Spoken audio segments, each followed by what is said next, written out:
Some new information tonight about a woman police say was killed in a domestic violence situation. This happened in Harrisburg yesterday, and we're now hearing from the Dauphin County District Attorney about where this investigation stands, and we're learning who this woman is. CBS 21's TJ Anthony is joining us live outside of downtown Harrisburg's police building with those answers. TJ.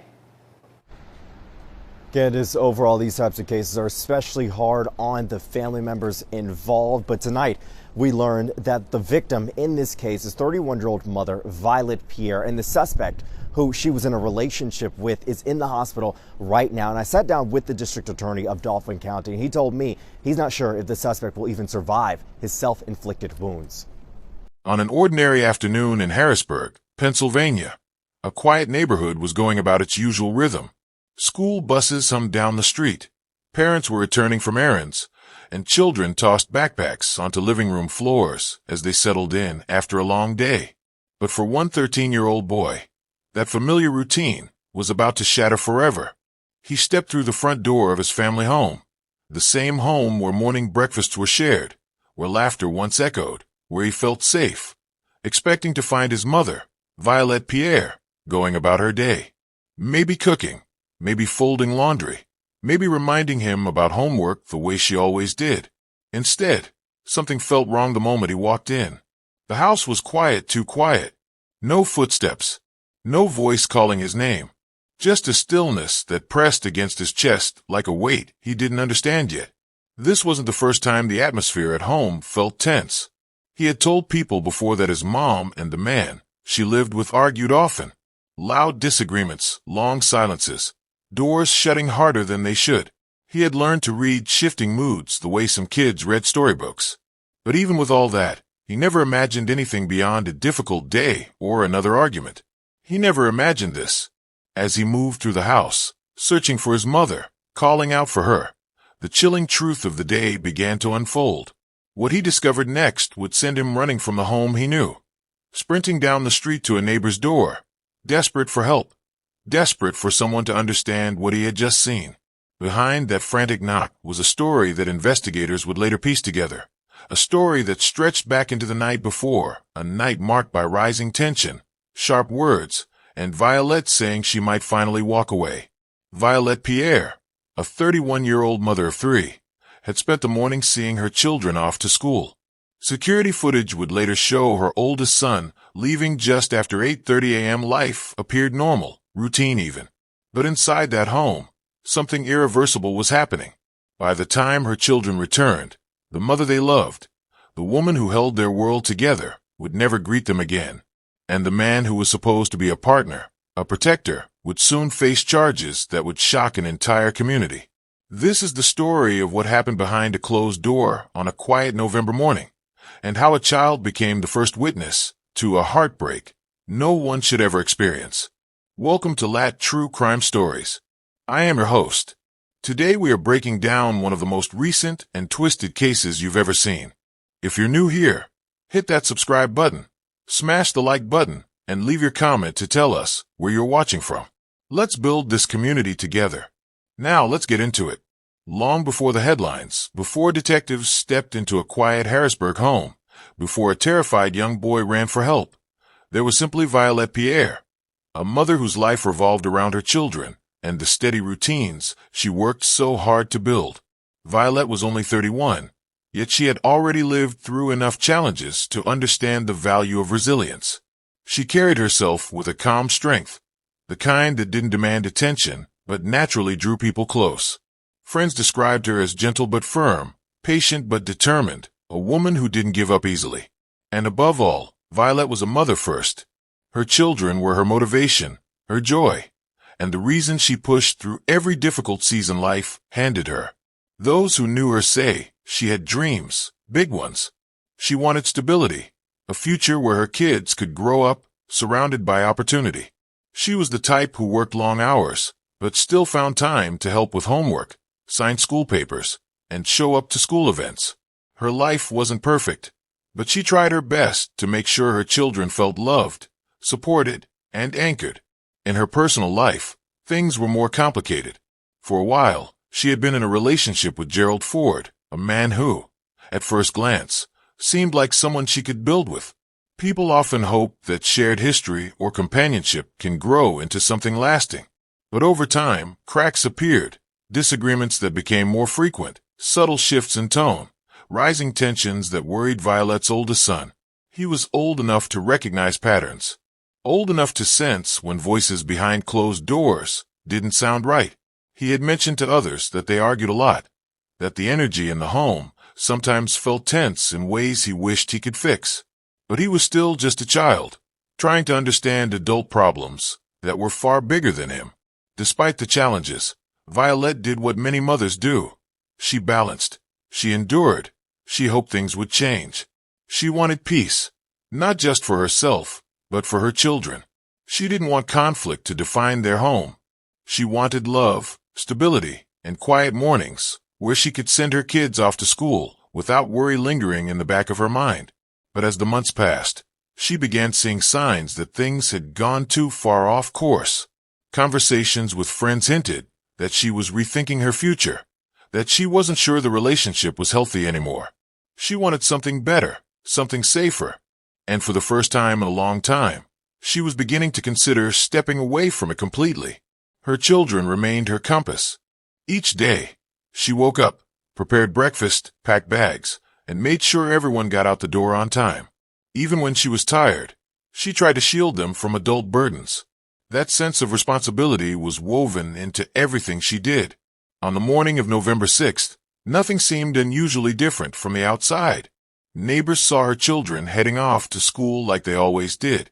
Security footage later showed her oldest son leaving home shortly after 8:30 a.m., backpack slung over his shoulder, walking with the casual ease of a child who expected everything to be normal when he returned. But inside the home, behind closed doors, tensions that had been building for months were reaching a point of no return. That morning, investigators believe Violette and Gerald had another argument, one of many the boy had overheard in the past. But this time, something about the conversation shifted. It wasn't just about daily frustrations anymore. It was about Violette expressing her desire to leave the relationship, to finally choose peace over conflict, safety over chaos. She wasn't angry. She was simply tired. Tired of fights, tired of walking on eggshells, tired of pretending everything was fine. She wanted a fresh start. But leaving is rarely simple. And for many, the moment someone decides to walk away is when things become unpredictable. By the time her son returned home from school that afternoon, the life he knew had changed in ways he could not have imagined. The home that once felt safe, that once held warmth, noise, and love, had fallen into an eerie stillness. And with that stillness came the beginning of an investigation that would uncover the truth of what really happened inside that home and why. The moment the neighbor opened the door to find Violette's son standing there, shaken, breathless, and struggling to form words, everything in the quiet Harrisburg street shifted. What the boy had witnessed inside his home was something no child should ever have to face. This is a tragedy and awful, especially since there was a child who discovered the body. Tonight, Dauphin County District Attorney Fran Chardo combing through information surrounding Harrisburg's most recent homicide, which happened yesterday, and what's believed to be a domestic-related stabbing. It involves an argument and anger. Domestic violence cases can be really, really violent, and the motive is personal oftentimes. Officials say the victim, Violette Pierre, died due to stab wounds to the body. Her partner hospitalized with self-inflicted wounds. If he survives these, he's going to face murder charges, but we don't know if he's going to survive. What preventative measures are in place to ensure that these cases don't turn deadly? Well, I think we've got some tools. The Protection from Abuse Act helps. It's not a perfect tool, but because people can violate it. Reporting and cooperating with the police can be helpful to an individual and not just denying. Just determining whether or not a person has physical bruises is not enough. The Pennsylvania Coalition Against Domestic Violence reports nearly 120 victims died from domestic violence incidents last year in the state. Domestic violence expert Paula Copeland says people should speak up if they suspect abuse. She says speaking up can increase a victim's chance of getting help before a situation turns deadly. We want to consult with the victims, and sometimes they don't want to participate, but and sadly sometimes they end up as victims in more serious cases up to homicide. We did learn from officials that the victim was stabbed in her stomach. We're still waiting to get more information on the suspect's condition right now, but of course we will continue to follow this story as the days go on. Reporting live in Harrisburg, I'm TJ Anthony. His fear, his confusion, and the urgency in his voice told the neighbor that this was not a misunderstanding or a simple household emergency. Something was terribly, terribly wrong. The neighbor immediately called 911. Within minutes, police cars pulled up to the residence. Officers entered the home carefully, following the boy's description of what he had seen. The air inside was unnervingly still. No voices, no movements, just the heavy silence of a moment frozen in time. And then the truth began to unfold. When investigators found Violette, it became clear that the situation was far beyond what anyone expected. A mother who had spent the morning caring for her children was suddenly gone, leaving behind questions that echoed through every room in the house. Her absence felt like a physical weight, heavy, impossible to ignore, and heartbreaking in its suddenness. Officers searched the home and quickly realized that someone else was missing, Gerald Ford. Not only was he nowhere in the house, but within hours, authorities discovered that he was already hundreds of miles away. He had left Pennsylvania and fled to New York City, abandoning the life he shared with Violette and the children who once called him part of their family. That decision to run shifted the case from a tragedy to a hunt. Detectives began piecing together the final hours before everything changed. They spoke with neighbors, friends, and co-workers. They examined phone records, timelines, and security footage. Every piece of information helped clarify what had been happening inside that home for months: rising tension, escalating arguments, and Violette's growing desire to walk away from the relationship. One of the most heartbreaking pieces of the puzzle came from Violette's son himself. He told investigators that the arguments had been getting worse, that he worried about his mother, that the atmosphere at home often felt unpredictable. He had hoped things would improve. He had hoped the adults would figure things out. Never once did he imagine that one morning would change everything. As detectives dug deeper, they learned that the night before Violette's death was particularly tense. She had told Gerald she wanted to end the relationship. It wasn't said in anger. It was said out of exhaustion and clarity.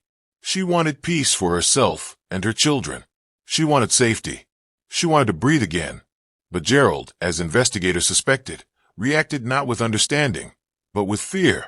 Fear of losing control, fear of losing the life they had built, fear of being left behind. That fear, mixed with anger, created a volatile emotional storm. By the time police tracked him down, he had made it into New York City. Authorities found him at a residence where he had been staying temporarily, attempting to remain hidden. His arrest order came swiftly, and he was taken into custody on charges that stunned the community. Back in Pennsylvania, word of the tragedy spread fast. Friends were devastated. Neighbors who once saw the family walking together couldn't grasp that this could happen within their quiet street. Members of the community gathered around the children, trying to provide comfort in a moment where comfort felt nearly impossible. Meanwhile, detectives continued to build their case, uncovering the emotional unraveling that had led to the tragedy. They learned of the conversations Violette had with friends about wanting to leave. They reviewed statements indicating she was planning for a safer future, a future that she never got the chance to reach. The conflict extended far beyond legal charges. It reshaped every life connected to Violette. Her children were now caught in the whirlwind of grief and trauma, trying to process what had happened while longing for the mother who had always been their anchor. Her relatives stepped forward, torn between heartbreak and the responsibility of holding the children close. Even investigators, people who often shield themselves emotionally, admitted that the case hit them harder than expected. There was something especially painful about a mother lost in the very place she should have been safest. In the days following Violette's death, Harrisburg felt different. The neighborhood where she lived, once filled with ordinary sounds like children playing and neighbors greeting one another, now carried a heavy quiet. A single home had become the center of a tragedy that no one in the community could fully wrap their minds around. The police tape had come down, but the emotional marks it left lingered in every conversation, every shared glance, every whispered, "How could this happen?" For investigators, the case was far from over. Though Gerald Ford had been found and taken into custody in New York, the process of seeking justice for Violette was only beginning. The charges filed against him were severe, reflecting the heartbreaking gravity of what had happened inside that home. Detectives worked tirelessly to ensure that every piece of evidence was in place, every detail accounted for, every timeline solidified. As the investigation reached its climax, one detail became painfully clear. Violette had tried to leave. She had voiced her desire for peace, for stability, for space away from the conflict that had been weighing her down. That decision, the decision to choose her children and her future, became the turning point that set the tragedy in motion. And that truth hit everyone involved with a profound heaviness. Meanwhile, her children faced a reality no child should ever experience. Her oldest son, the boy who had run to a neighbor for help, carried the emotional weight of being the first to understand that something was terribly wrong. For days, counselors, child services, and relatives surrounded him gently, trying to help him process a kind of grief far too large for his young heart. He spoke about his mom in fragments, her smile, her voice, her morning routines, the way she reminded him to bring his jacket on cold days. These small memories became the fragile pieces of comfort he held on to as the world around him shifted.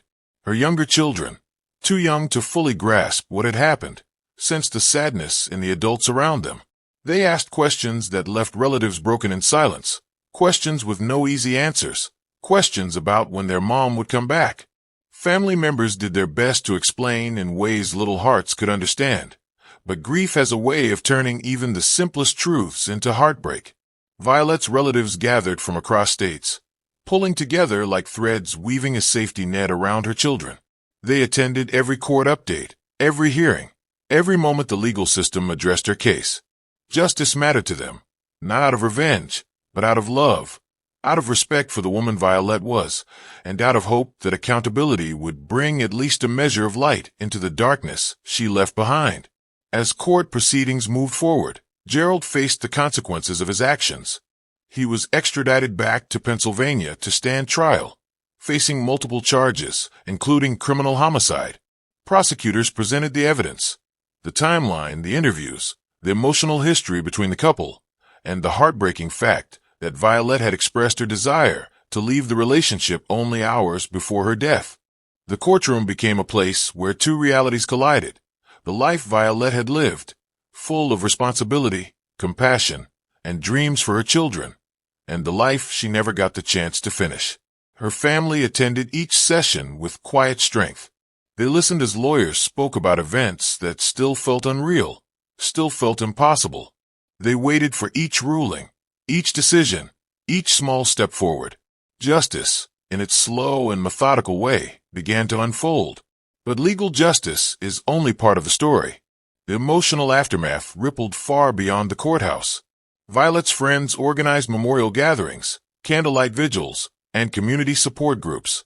They shared stories about her, moments of laughter at work, times she offered advice, memories of how she always put her children first. These stories helped shape a portrait of Violette beyond the tragedy, reminding everyone that she was not defined by what happened to her, but by the life she lived. Local advocacy groups began using her story to raise awareness about relationship safety. Her name became part of conversations meant to protect others, to remind people that seeking help is not a sign of weakness, and that leaving a difficult situation is an act of courage. Her story became a call for communities to pay closer attention, to create safer spaces, and to support those who feel unheard or unseen.